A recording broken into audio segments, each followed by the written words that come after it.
Bukti Ibtu Rudiana terlibat kasus Vina Cirebon, 11 pelaku hasil rekayasa Ayah Eki. Bukti keterlibatan Ibtu Rudiana dalam kasus pembunuhan Vina Cirebon dan Eki semakin kuat setelah kuasa hukum Peggy Setiawan membongkarnya. Keterlibatan Ibtu Rudiana tersebut terungkap dari berita acara pemeriksaan, BAP, yang dilakukan penyidik Polres Cirebon pada 2016 silam. Diketahui, Vina adalah gadis 16 tahun asal Kampung Samadikun, Kecamatan Kejaksan, Kota Cirebon, Jawa Barat, yang tewas bersama kekasihnya, Eki, di Jalan Raya Talu, Kecamatan Talun, Kabupaten Cirebon, Jawa Barat pada Sabtu tanggal 27 Agustus tahun 2016. Keduanya disebut menjadi korban penganiayaan geng motor. Bukti keterlibatan Ibtu Rudiana dalam penanganan kasus Vina Cirebon itu dibongkar Tony RM, kuasa hukum Peggy Setiawan saat tampil di acara Indonesia Lawyers Club, Tiven pada Rabu, 26/2024. Dikatakan Roni RM, keterlibatan Ibtu Rudiana terungkap dari berita acara pemeriksaan, BAP, yang dilakukan penyidik Polres Cirebon pada 2016 silam. Dijelaskan Tony, menurut kesaksian Ibtu Rudiana di BAP maupun kesaksian di pengadilan, saat kejadian tewasnya Vina dan Eki, anaknya, dia sedang berada di rumah. Saat itu Ibtu Rudiana mendapat telepon dari Aibtu Sulaiman menanyakan nama anaknya. Setelah dijawab anaknya bernama Muhammad Rizky, Ibtu Rudiana mendapat kabar kalau anaknya berada di rumah sakit menjadi korban kecelakaan. Setelah dari rumah sakit, Ibtu Rudiana mengecek ke Polsek Talun dan mendapati kejanggalan di motornya yang tidak hancur, meski disebut kecelakaan. Akhirnya, pada tanggal 31 Agustus tahun 2016, Ibtu Rudiana mendatangi tempat kejadian dan bertemu dengan saksi Aeb dan Dede. Aeb bersaksi kalau malam kejadian ada keributan kejar-kejaran motor di depan SMP 11 Perjuangan. Sekitar pukul 24 Aeb menelpon ke Ibtu Rudiana mengabarkan jika anak-anak yang suka ribut-ribut bawa motor sedang berkumpul.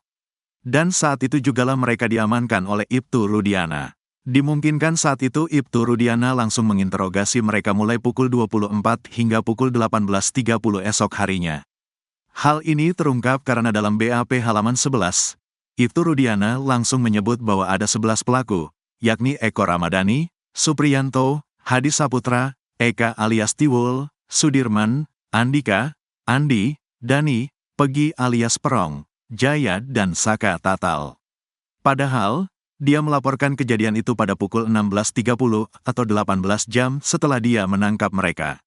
Artinya Ibtu Rudiana sudah memeriksa duluan sebelum melapor ke polisi. Pada jam 18.30 dia lapor. Jadi jam 24 sampai pukul 18.30 ada waktu cukup untuk interogasi, tegas Tony. Jadi, Rudiana sebagai korban pertama kali, sudah memunculkan nama 11 pelaku. Padahal dia berada di rumah. Tahunya juga dari Aibtu Sulaiman. Kemudian dia menangkap dari informasi Aib. Pertanyaan saya, Aib ada di lokasi kah?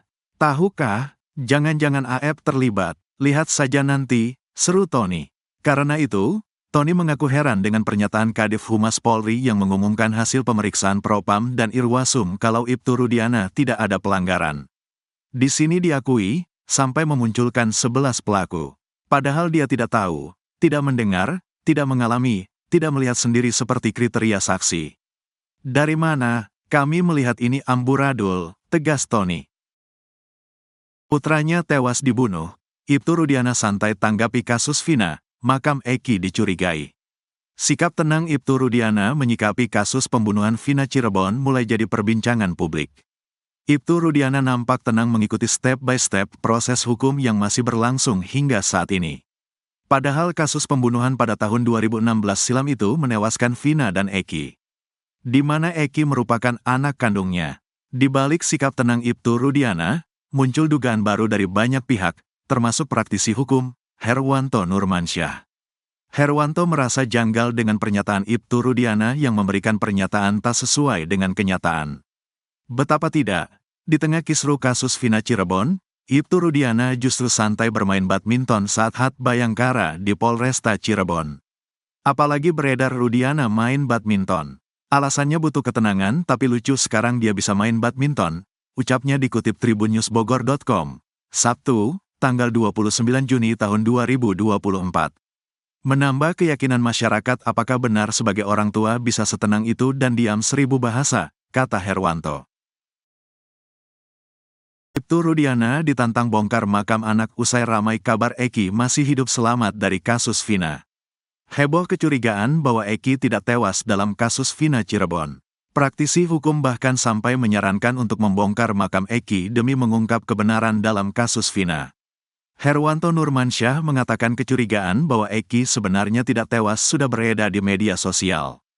Bermunculan lagi, apakah benar Eki anak Pak Rudiana menjadi korban 2016 lalu, kata Herwanto Nurmansyah. Kecurigaan tersebut bukan tanpa dasar. Menurutnya ada foto seseorang yang diklaim merupakan Eki. Foto tersebut kemudian dibandingkan dengan kondisi jenazah Eki pada tahun 2016 saat kasus Vina Cirebon. Dia menyoroti ciri fisik yakni kumis Eki. Perhatikan jenazah 2016 lalu Eki berkumis. Saya juga dikirimin gambar setelah saya lihat, oh iya kok ini berkumis ya. Sedangkan Eki anaknya Pak Rudiana itu tidak berkumis, kata Herwanto Nurmansyah. Dia mengatakan agar penyidik kasus Vina untuk membongkar makam Eki. Buktikan bahwa benar gak jenazah yang di dalam itu benar Eki anaknya Pak Rudiana, kalau perlu bongkar. Ini demi terbongkarnya kebenaran, katanya. Kecurigaan Eki selamat juga diperkuat dengan tingkah Ibtu Rudiana. Betapa tidak, di tengah kisru kasus Vina Ibtu Rudiana justru santai bermain badminton saat Bayangkar di Polresta Cirebon. Apalagi beredar Rudiana main badminton. Alasannya butuh ketenangan tapi lucu sekarang dia bisa main badminton. Menambah keyakinan masyarakat apakah benar sebagai orang tua bisa setenang itu dan diam 1000 bahasa, kata Herwanto Nurmansyah. Lihat foto kecurigaan Eki masih hidup juga diperkuat dengan kesaksian Linda. Linda selama ini mengaku sering kesurupan arwah Vina. Meski akrab dengan arwah Vina, namun Linda justru bingung karena tak pernah melihat Eki di alam gaib. Aku juga tanya ke Vina kenapa kok Eki tenang ya? Tenang setenang itu? Aku pun gak pernah dengar ada yang kerasukan Eki atau ngelihat Eki, kata Linda. Polda Jabar tak akan berani main-main dengan Hakim Pra-Peradilan Pegi, diminta legowo jika kalah. Mantan Kabareskrim Komjen, Purn, Susno Duaji mengatakan, Polri dalam hal ini Polda Jabar tak akan berani main-main di sidang pra-peradilan Pegi Setiawan, tersangka kasus Vina. Bahkan Susno Duaji meminta Polda Jabar untuk legowo jika kalah dalam pra-peradilan. Awalnya, Susno sempat mengatakan bahwa ketidakhadiran Polda Jabar dalam sidang pra-peradilan perdana bisa saja merupakan strategi.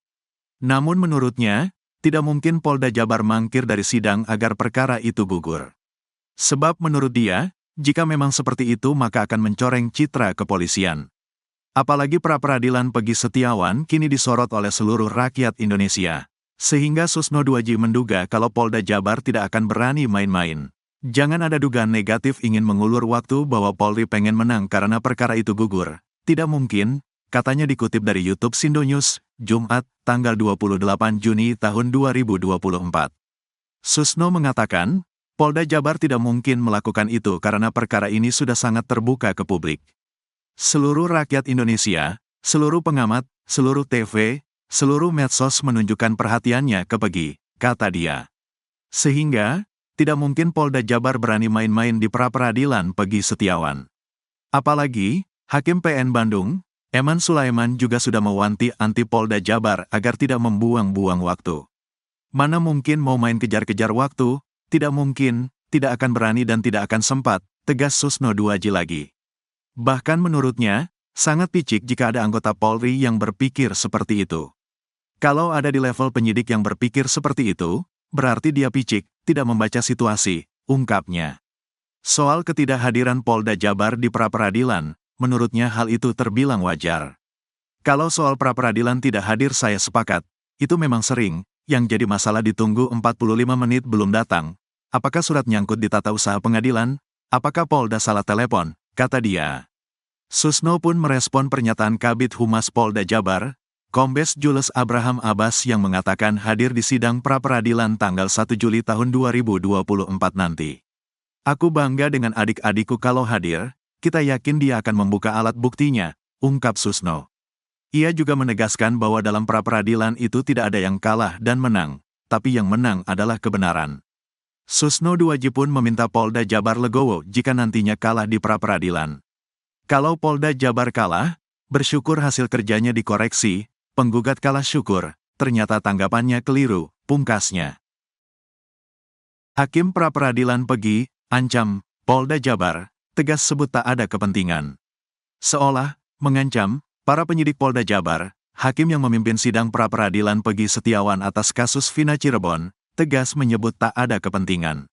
Atas dasar itu, hakim sidang pra-peradilan yang diketahui bernama Eman Sulaiman itu menegaskan jika ia tak akan bisa dipengaruhi siapapun dalam sidang yang dipimpinnya tersebut. Diketahui, Pegi Setiawan ditetapkan sebagai tersangka kasus pembunuhan Vina Cirebon dan Eki yang terjadi pada 8 tahun silam. Disebut sebagai buronan selama 8 tahun, akhirnya Pegi ditangkap jajaran kepolisian pada Selasa, tanggal 21 Mei tahun 2024, pukul 18.28 waktu Indonesia Barat. Jajaran Polda Jabar menangkap Pegi di Bandung tanpa perlawanan.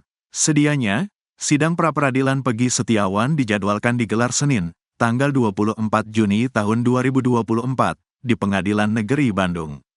Namun, hakim pun terpaksa menunda hingga pekan depan, Senin, tanggal 1 Juli tahun 2024, lantaran pihak termohon dalam hal ini Polda Jabar mangkir.